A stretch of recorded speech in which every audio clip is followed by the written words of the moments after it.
ezberdinak, gaurko eguna zuten helmuga, gure helburua sua bere gurasoekin etxea etortzea zen, eta hemen gaude, aldarrikatzen berriro ere.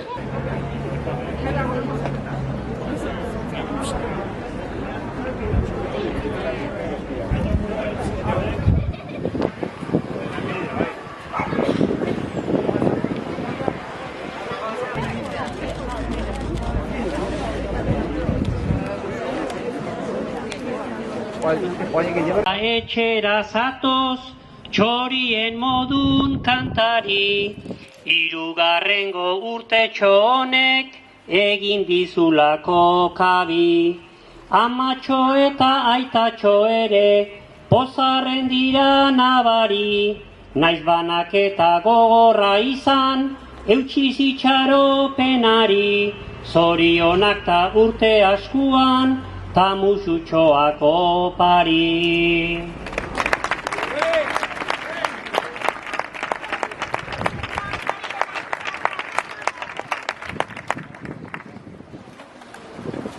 Arratsaldeon guztioi.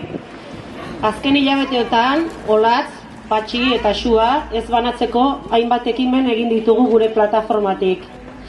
Eskakizun honetara, orain artean batu zareten norbanakako eta talde guztiak eskertu nahi ditugu.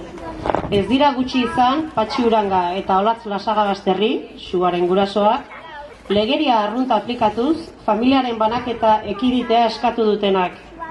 Orotara, 2220 pertsonek babestu dugu eskakizuna.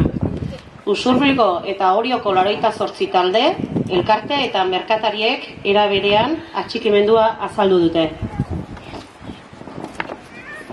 Bereziki nabarmendu nahi dugu Arartekoaren aldetik jasotako arreta eta bere esku dagoena egiteko prestutasuna. Baita Usurbilgo ikastolarena eta parrokiako 2 erretoreena. Beren izenean, familia ez banatzeko eskaera bideratu baitiete, espetxeko zuzendaritza orokorrari eta zaintza epaileari. Halaber, Orio eta Usurbilgo udaltalde guztienak aurkeztu genuen mozioa aho batez onartu zutelako iazko urriaren 31an. Era berean, Batzar Nagusietako talde gehienek ere mozio berberarekin bat egin zuten joan den urtarrilaren 8an. Erakunde horiek ere beren akordioen berri eman diete, espetxeko zuzendaritza orokorrari eta zaintza epaileari.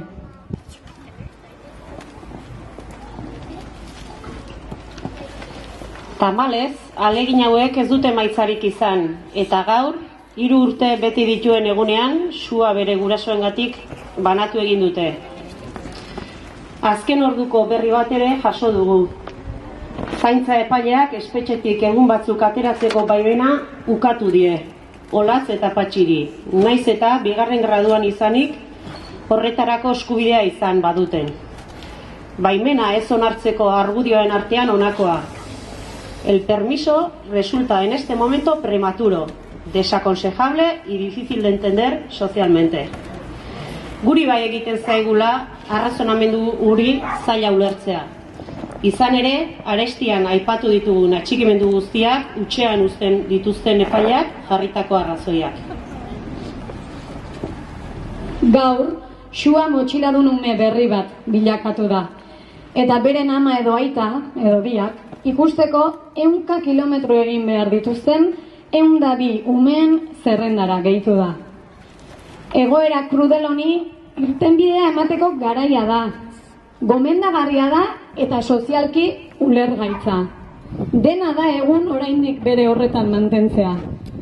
Horregatik, injustizia honen kontra borrokatzen jarraituko dugu. Ume horiek lehenbailehen motxilak gainetik erantzi dezaten. Xua gurasoekin etxera.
zorionak